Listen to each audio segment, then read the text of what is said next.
Você que está em casa, muito bom dia, graça e paz a todos que eu ainda não dei o bom dia. E eu quero te desafiar hoje, nós vamos encerrar a série de palavras que eu comecei e falei por um domingo que a gente teve na sede, por uma causa justa. Mas eu quero continuar aqui ela, e hoje eu quero encerrar, fazer um fechamento com chave de ouro, falando sobre o tema mais de 6 bilhões de carentes. Vamos encerrar, essa é a quarta parte da série. Eu espero ter conseguido trazer um esclarecimento a respeito da mensagem que eu quero entregar aqui. Então eu quero te convidar a abrir a sua Bíblia em Salmos, lá no Salmos 14, abre comigo a sua Bíblia em Salmos 14, isso, vai lá em Salmos 14, verso 3 na sua Bíblia. Achou, diz amém, quem não achou, diz misericórdia. Pede ajuda aos universitários. Isso, olha aí, quase que cai o negócio aqui. Vamos lá, o texto diz assim, Salmos. Esse texto ele é muito conhecido e ele vai dar base ao texto de Romanos, que ele fala assim, muito interessante isso aqui: todos se extraviaram e juntamente se corromperam, não há quem faça o bem, não há nenhum sequer. Feche teus olhos. Pai, graças te damos, porque temos a tua palavra como manual de vida, temos a palavra como regra de fé, e queremos te agradecer porque ela nos ensina a viver contente em meio à tribulação, a viver contente em meio a estar abastado de fartura, de pão, de dinheiro, de finanças, mas também nos ensina a viver contente em meio à escassez. Obrigado pelo teu amor, obrigado pela tua palavra que nos conduz, em nome de Jesus. Amém, queridos? Eu quero encerrar, e eu comecei falando sobre esse tema, mais de 6 bilhões de carentes, todos pecaram e estão afastados da glória de Deus, diz o texto de Romanos. E esse texto de Salmos diz, já no Antigo Testamento, todos se extraviaram e juntamente se corromperam, não há quem faça o bem, não há um sequer. É um texto forte, e esse é um obstáculo nosso. Então o título dessa palavra que encerra a série, mais de 6 bilhões de carentes, vamos vencer esse obstáculo. Nós somos chamados, a igreja, a eclésia, nós somos chamados para fora, chamados para vencer esse obstáculo. Qual obstáculo, pastor? Esse obstáculo de se extraviar, ou do extravio. Porque quando nós estamos indo na direção de algo, nós precisamos estar munidos da verdade, daquilo que principia a verdade, daquilo que se origina na verdade, portanto causa um efeito chamado legitimidade nas suas ações. Quando nós não temos isso, fica difícil para nós conhecer a Bíblia sem achar que a Bíblia tem contradições. Se ler um texto desse, ele é fortíssimo. Todos se extraviaram. Olha que interessante. Todo mundo se corrompendo, não há quem faça o bem. Vamos reforçar, parece redundante, né? Não há um sequer. É forte demais isso. Como, pastor, se a igreja está aí dizendo que faz o bem? O que esse texto está falando, queridos? Esse texto está falando especificamente de um povo que uma das primeiras coisas que lhe faltou e que lhe levou ao ridículo: humildade. Humildade. O povo que se rebelou contra Davi, o povo que se rebelava contra Davi, o próprio rei Saul ficou louco. O próprio rei Saul, ele fez o seguinte: cara, o profeta deu uma direção para ele, uma direção legítima, pois ele não podia desobedecer o povo que ele era escravo.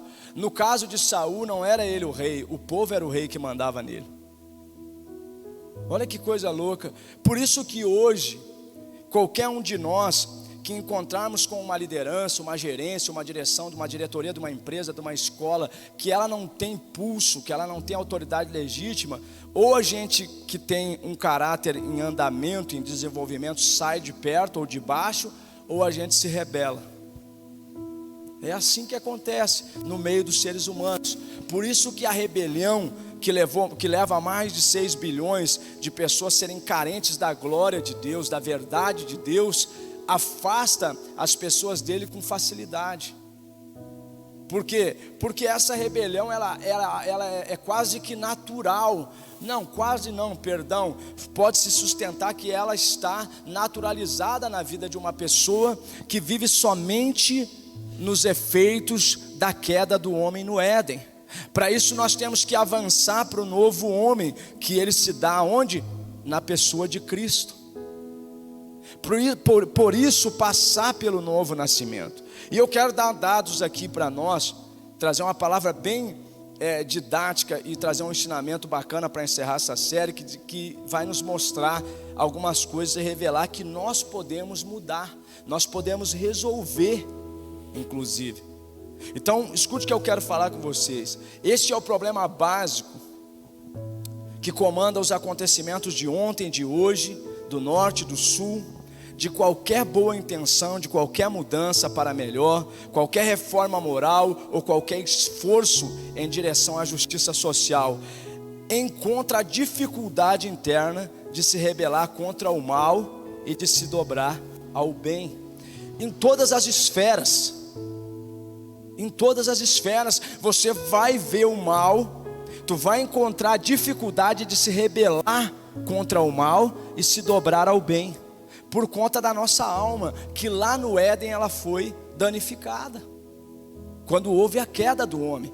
A Bíblia indica que ali se colocou no ser humano a semente luciferiana. A alma se rebela. Vocês observem comigo e eu quero que vocês participem. Vocês concordam comigo que a nossa alma se rebela fácil? Quem concorda? Só eu que sou pecador aqui, gente. Obrigado, João. Mais pessoas me ajudaram, obrigado, gente. Eu já ia embora, já falando, só eu vou embora. Entenda isso aqui. Ao se considerar solto aos próprios desejos egoístas e maus, o homem se perverte e perverte a sociedade no meio da qual ele vive. É desse jeito que a nossa alma, ela luta contra o espírito. A Bíblia diz no livro de Gálatas que a alma milita contra o espírito. Militar, palavra militar, vem de militarismo, vem de militância. É um exército a tua alma contra o teu espírito. Você já viu quem aqui serviu o exército? Quem participou no campo lá das trincheiras de guerra? É bonito de ver, né? É a tua alma lutando contra o teu espírito.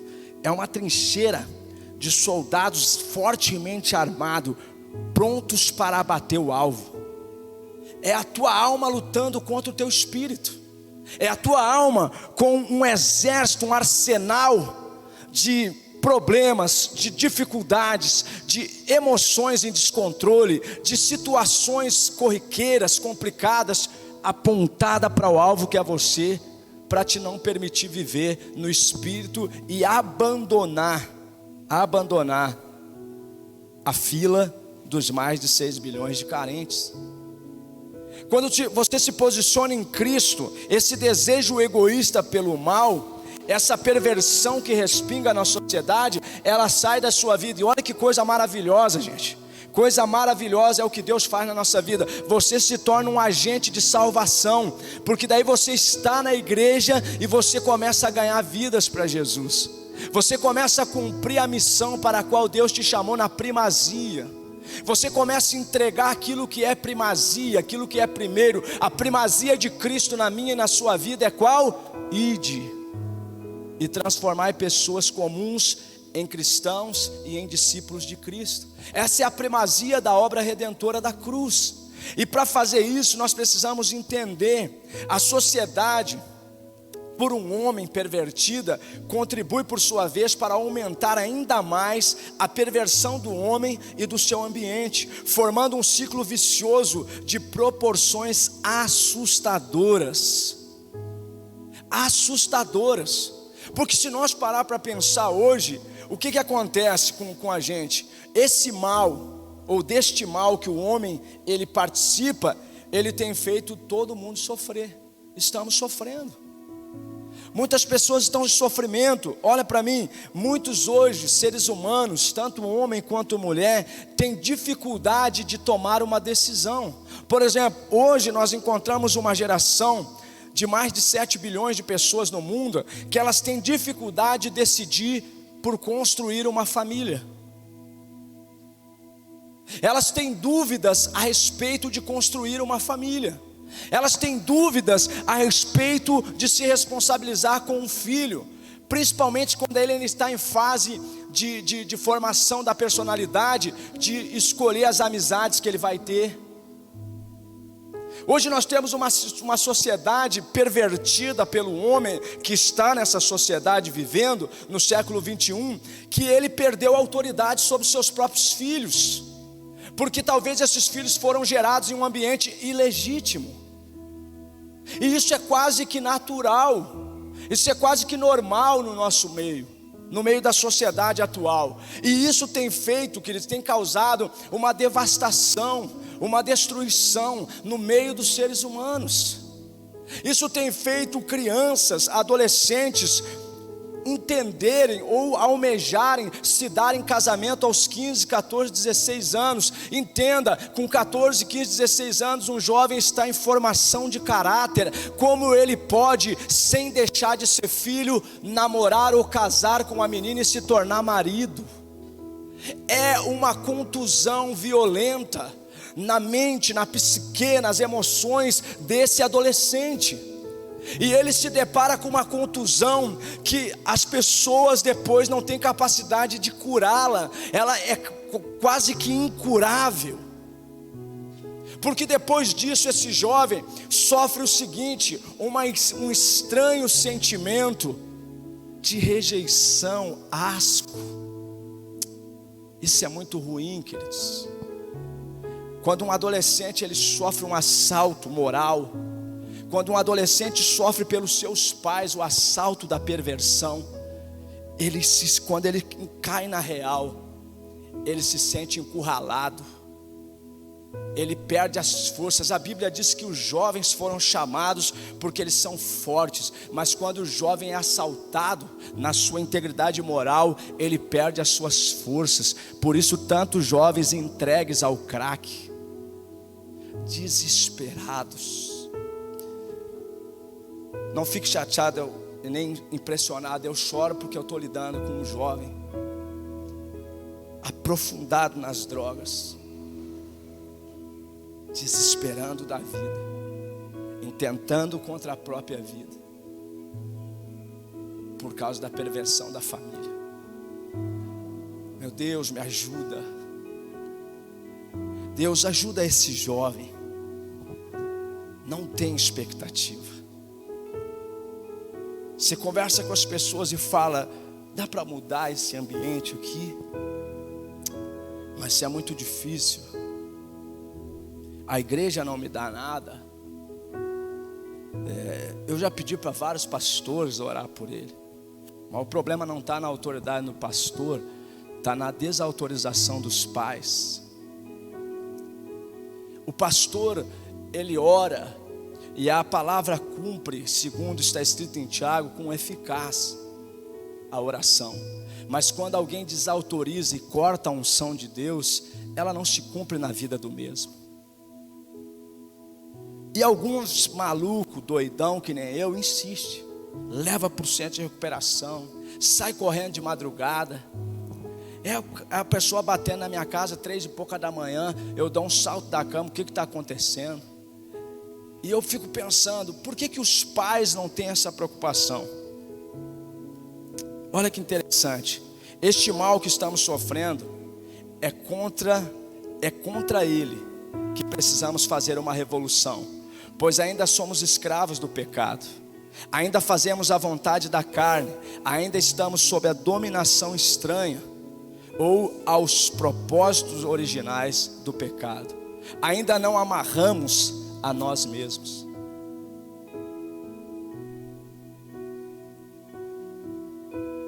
Eu queria que todos vocês aqui, principalmente os que não viveram e que deixam seus filhos vulneráveis, que você ficasse dentro de um quarto com um jovem sobre o efeito do crack. Queria que você entrasse comigo para dentro do quarto, como eu fiz agora essa semana de madrugada, uma família desesperada, e eu entrei com esse jovem para dentro de um quarto e fechei a porta. Falei: se tem demônio, manifesta, mas se é a alma, eu também te dou um comando e vou te controlar agora. E por 4 horas eu lidei com aquele jovem até passar o efeito da droga.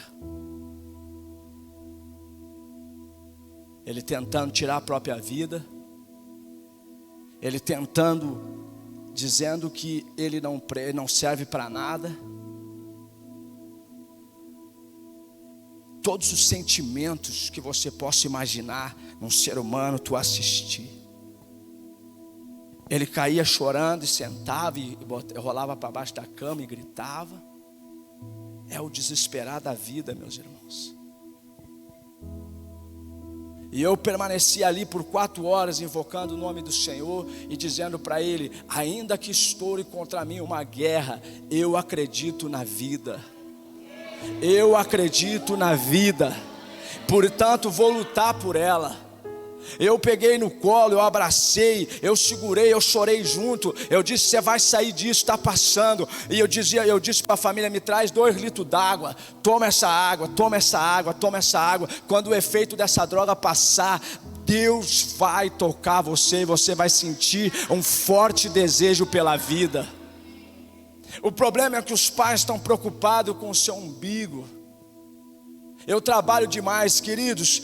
Todo mundo trabalha e deve trabalhar. Então ensine o teu filho a ir para o trabalho e para a escola e não namorar.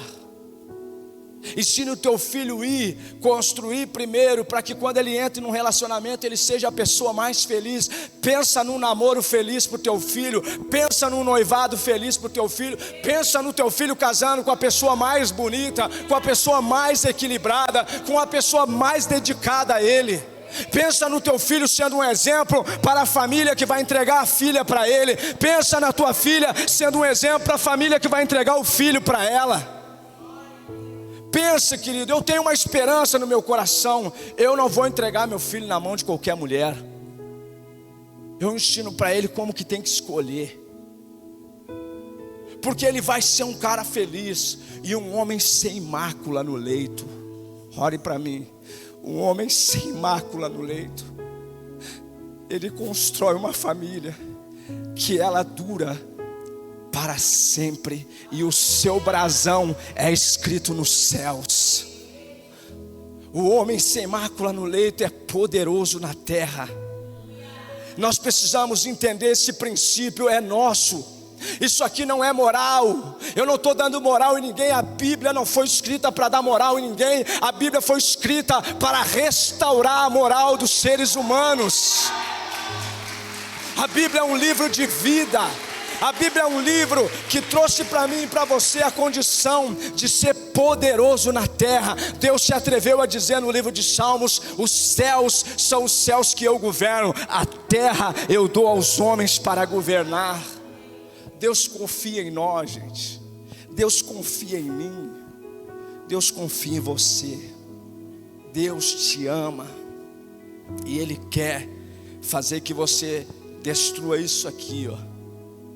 Isso aqui você precisa destruir. As notícias corriqueiras, enfadonhas, sujas, desanimadoras e dolorosas do Brasil e do mundo, dos países ricos, dos países pobres. Só há miséria, loucura, maldade, obsessão por dinheiro, mania de sexo, ódio, mentira, corrupção generalizada e incurável. Nós precisamos curar o Brasil.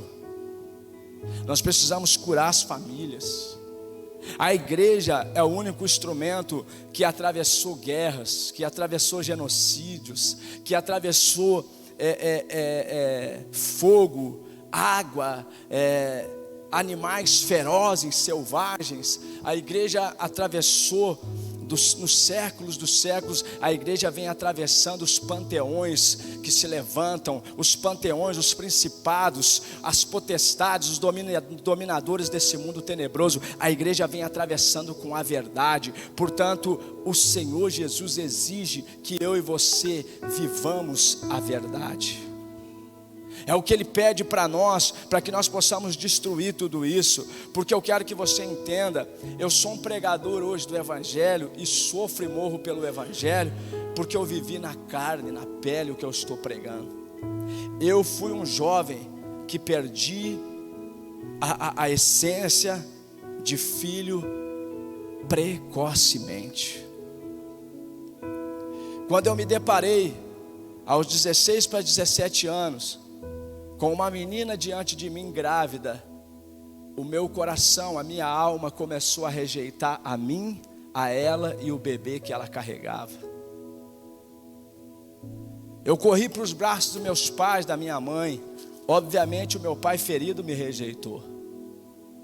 Te vira, cara. Tu quer aprontar? Eu te avisei. Não é assim que o pai da gente faz. Não é assim. Mas dentro de mim havia um desespero, porque eu ainda não estou pronto para ser pai.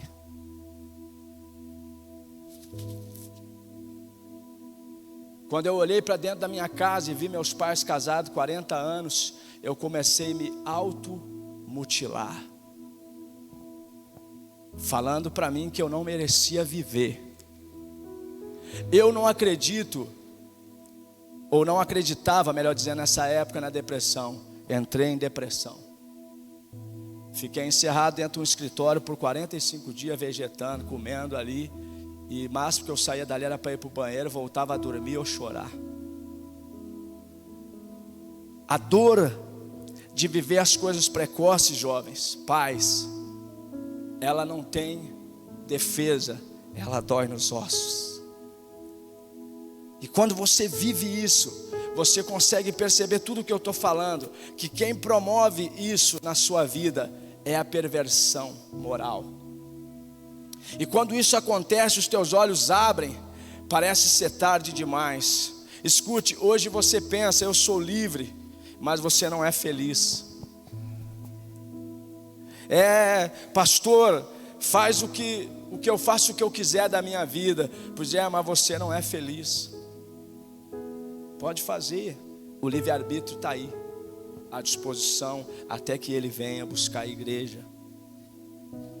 A palavra do Senhor e essa série de 6 milhões ou mais de 6 bilhões de pessoas carentes, ela nos leva a isso. Entenda que todo ser humano que não se realiza, ele promove conferências, escreve teses, assina tratados, muda de cônjuge, muda de país, muda de religião, muda de partido, muda de ideologia e até de sexo, mas não se sente seguro em lugar algum.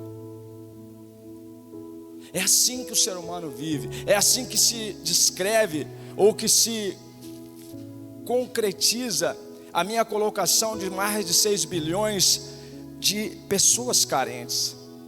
Olha para mim, esse desespero, que é uma admiração no mais profundo do âmago, da alma do ser humano, que não produz esperança, esse desespero gera uma crise individual e coletiva.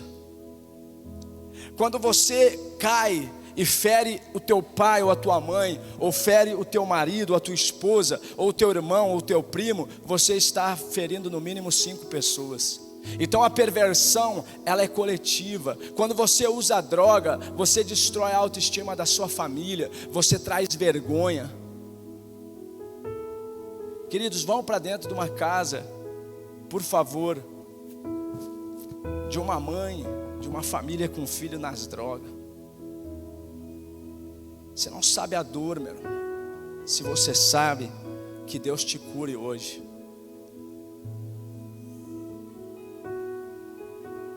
Você não sabe a dor de uma mãe que labuta, que trabalha, que levanta cedo, que perdeu o seu prazer, que perdeu o seu libido, que perdeu as suas forças, que perdeu o interesse por si só para dar o que um filho precisa para crescer.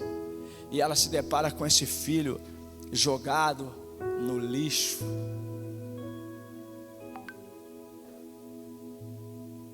Refém de uma sociedade pervertida.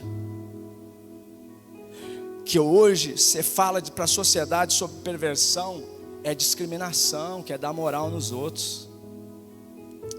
Mas quem que paga? Ou quem que é responsável pelo sangue desse jovem? Tem pais vivendo acerca de um engano, sem corrigir a sua perversão, que gerou desesperança nesse filho. Ele tem contribuído para que ele tire a sua própria vida.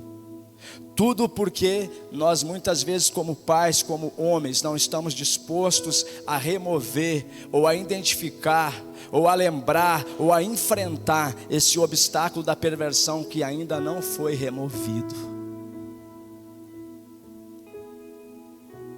Eu vejo hoje muita gente, tanto homem quanto mulher, carente, dizendo o seguinte. Algumas pessoas falam isso para mim e para minha esposa, da minha família, não vou falar nem dos outros. Mano, o teu casamento é um casamento que eu admiro, por isso quando eu preciso eu te procuro. Minha irmã caçula falou para mim, chorando, ela disse: tu é a minha referência, porque eu sei que não é fácil manter uma família, um casamento, e estar à frente de um ministério tão forte e tão ousado como a igreja Sara Nossa Terra. E eu quero falar contigo sobre isso e isso. E me abriu coisas, pediu ajuda. E eu fiquei me sentindo ali, não o melhor, mas eu me senti pequeno. Sabe por quê? Porque todos devem ter esse mesmo compromisso de levantar os outros. Na minha confissão de fé eu disse: Senhor, eu me torno um elevador social a partir de hoje, porque o Senhor me tirou das garras do diabo, das trevas, e me transportou para a luz. Eu quero fazer a diferença, e eu fico só feliz por estar conseguindo. Escute aqui para mim, você não tem desculpa, não tem desculpa. Ou você volta atrás da perversão e se arrepende, ou você está mentindo para você mesmo. E isso vai te gerar um prejuízo gigante. Escute o que eu vou falar para você, a ponto de a sua história desaparecer. Tem pessoas que fazem história, tem pessoas que desaparecem da história. Nós precisamos resgatar os nossos princípios e valores cristãos. Muitas vezes nós temos medo do vazio, e ele nos faz idiotas, nos obriga a correr atrás do vento e do misticismo inoperante, que serve apenas de desculpa e de tranquilizante para a mente agitada e mentirosa. O misticismo, o estar nessa igreja, esperando que eu vá sair voando aqui do altar, ou que o milagre que você tanto quer, mas que você sabe por que ele ainda não aconteceu, vai acontecer porque eu falei alto ou porque eu jejuei. Não, ele vai acontecer quando você se posicionar em um lugar limpo, saudável, em um lugar onde você pode estar realmente legitimado pela salvação. Não é o homem, nunca foi o homem, sempre foi Deus. Mas há um problema em nós chamado misticismo, estoicismo. Eu vou mudar de igreja, não adianta. Eu vou mudar de religião, não adianta. Escute o que eu quero falar para você. Esse medo pode levar você a se transformar num egumênico. O ecumenismo hoje tomou conta do Brasil. Observe comigo. Tem muitas religiões no Brasil porque é um país aberto, fronteiras inclusive abertas. Se estoura uma guerra, até o Uruguai vem aqui e faz o que quer. Fronteiras abertas, espiritual também. Sei o que acontece se as pessoas começarem a aderir o ecumenismo. Tudo a todas as religiões leva a Deus, mas o texto de João 12 diz que não, que existe só um caminho que leva a Deus, que é Cristo. E Paulo está dizendo que se houver outra referência, ainda que o homem viu um anjo, é mentira, porque o anjo caído, ele tem forma de anjo, ele não perdeu a forma. Então aquele anjo que atacou a pessoa e deu para ela uma filosofia, uma ideologia, é um anjo caído. Porque existe um só Deus, um só Pai, um só Salvador de todos os homens. A Bíblia está falando o tempo todo, importa que os homens, todos os homens sejam salvos. Hoje as pessoas fogem quando elas são confrontadas. Sabe quando que a pessoa some daqui, tem umas cadeiras vazias? Não que seja o caso hoje, pode ser outro motivo. Quando elas são confrontadas. Eu tive que tratar um líder meu, que ele foi confrontar alguém que queria brigar com ele, queria ir para porrada. Falei, o confronto tem um limite saudável. Querido, daqui em diante você escolhe, eu não escolho por ti. O líder não pode avançar o sinal do livre-arbítrio. Quando a pessoa decidiu a escolher, querido, para tudo, você não vai convencê-la. E se tu conseguir convencer, ela vai te dar o maior problema da tua vida. Sabia? Você que está tentando convencer alguém de algo, você na igreja, líderes, olha para mim, você que está tentando convencer o cara a ficar na tua célula, não faz isso. Libera ele em paz. Não sei se tu vai abençoar ele, o que tu vai fazer? Não, faz melhor, fala em Cristo Jesus, o autor e consumador da fé. Eu te libero. Em nome do Padre, do Filho, do Espírito Santo. Amém. Ponto. Aí fala assim, mas a pessoa vai ficar, ninguém tem que ficar de mal com ninguém. Porque o que demonstra que eu não estou na perversão, ou na pontinha solta da perversão, é a minha atitude diante de situações, é a minha força interior, é a minha resiliência, é aquilo que o Espírito Santo colocou dentro de mim. É isso que vai demonstrar, e é isso que vai fazer com que a verdade seja sempre, escuta mais uma vez, sempre o balizador. Sempre. A verdade, ela faz com que a carne trema. Você já viu alguém mentindo, se tremendo todo? Você já viu alguém mentindo, secando a boca, andando de um lado para o outro? Você já viu alguém mentindo desesperadamente, a carne tremendo, a voz trêmula? A mentira nunca vai ser a verdade. Ou as meias verdades nunca serão a verdade. Ainda que em tempos difíceis, a Bíblia diz que a mentira irá forçar a passagem para se tornar verdade. Ainda que os filósofos e os pensadores digam, uma mentira repetida mais de 1000 vezes se torna uma verdade. Eu, em nome de Jesus Cristo, detentor de toda verdade, não aceito essa frase. Amém? A palavra de Deus é poderosa. E o nosso alvo, escute aqui, você que vai encerrar essa série entendendo, o meu alvo, o seu alvo, o nosso alvo, deve ser destruir o obstáculo da perversão, essa ponta solta que está na sua vida impedindo a boa, a perfeita, a agradável vontade de Deus se cumprir. Nós temos que destruir essa ponta. Romanos 12:2 vai falar para nós sobre a renovação da mente. Nós precisamos ter a mente renovada. Só assim seremos realmente sal da terra, luz do mundo, e poderemos contribuir para causar algum impacto na história da humanidade. A Bíblia diz que Deus já reina. Olha para mim na tua Bíblia, o texto de Salmos, capítulo 93, verso 1 ao 5, abre na tua Bíblia. Diz o texto assim: reina o Senhor, revestiu-se de majestade, de poder se revestiu o Senhor e se cingiu, firmou o mundo que não vacila. Desde a antiguidade está firme o teu trono. Tu és Deus da eternidade. Levantam os rios, ó Senhor. Levantam os rios e o seu bramido.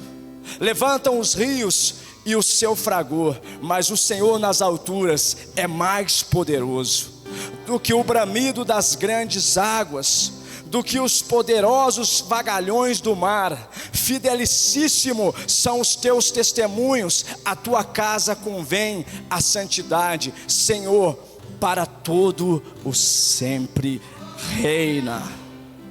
O Senhor reina. Eu quero que você fique de pé no seu lugar. Ele reina, e Ele está trazendo para mim e para você uma autoridade para registrar, para eliminar as pontas soltas que tem levado você a fazer parte da estatística. O Senhor não te chamou para ser estatística, Ele te chamou para ser filho, Ele te chamou para a salvação, Ele te chamou para a vida eterna, Ele te chamou para viver uma vida que produz esperança aqui na terra. A Bíblia diz que os filhos dos homens aguardam a revelação dos filhos de Deus. Então, portanto, manifeste-se, revele-se, traga um arquétipo, traga um modelo para a sociedade que está em torno de ti. Diga: eu serei alguém que irei cumprir os mandamentos do Senhor. Eu irei carregar a verdade. Eu serei o guardião da verdade. Defenderei a minha fé, ainda que estoure contra a minha guerra. Você precisa sair da estatística. Levante as suas mãos, feche os teus olhos e comece a clamar por ti. Aleluia. Oh, louvado seja o nome do Senhor. Comece a orar aí. Há um texto que diz: ó pequena Belém de Efrata, tu que não tem milhares para lutar, de ti eu estou clamando, Ele, o Salvador.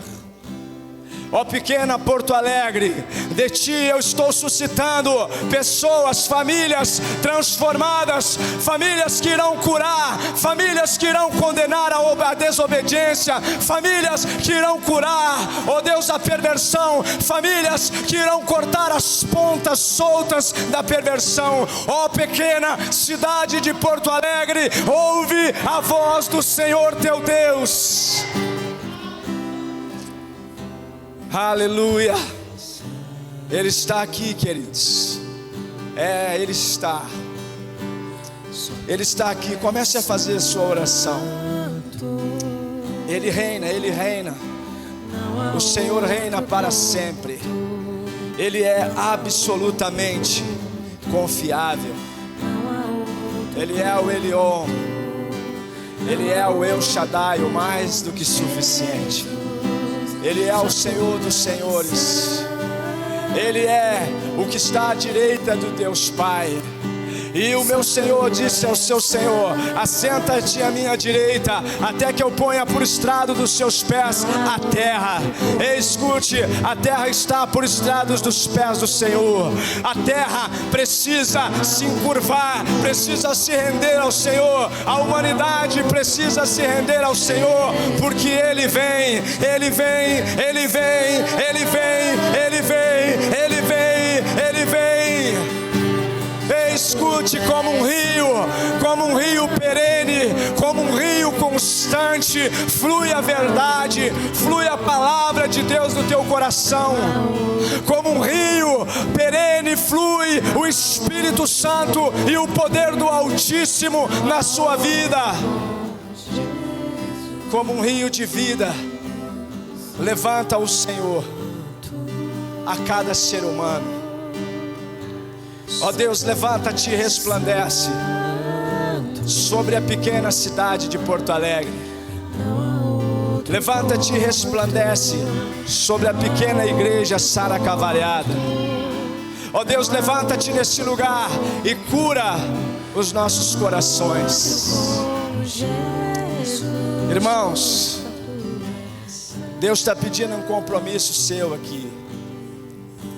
Eu queria que você fizesse um compromisso com Deus.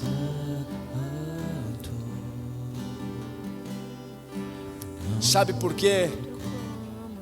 Assim como seca o orvalho da manhã, você vai secar a perversão, a injustiça social na sua vida. Tudo o que nós estamos vivendo, nós somos responsáveis. Tudo o que nós estamos colhendo em nossa nação, a culpa é nossa. Vamos nos render ao Senhor. Ei, se Ele é por você, quem será contra você? Agindo Deus na sua vida, quem o impedirá? Vamos, igreja, ore ao Senhor e faça o compromisso com Ele. Compromisso de arrependimento, compromisso de se entregar, compromisso de se voltar para Ele, compromisso de punir a desobediência com a obediência a Cristo. Comprometa-se hoje e diga no seu coração: eu irei punir a desobediência com a obediência. Diga: o Espírito do Senhor habita em mim, pelo que Ele me ungiu, para que eu possa ser forte, corajoso e avançar, cortando todas as pontas que estão soltas de perversão na minha vida, na minha casa, na sociedade aonde eu estou inserido. Deus, nós oramos e tomamos posse dessa palavra. Aqui tem quase 100 pessoas, mais ou menos, reunidas. Levante a sua mão, igreja. Eu vou profetizar sobre você.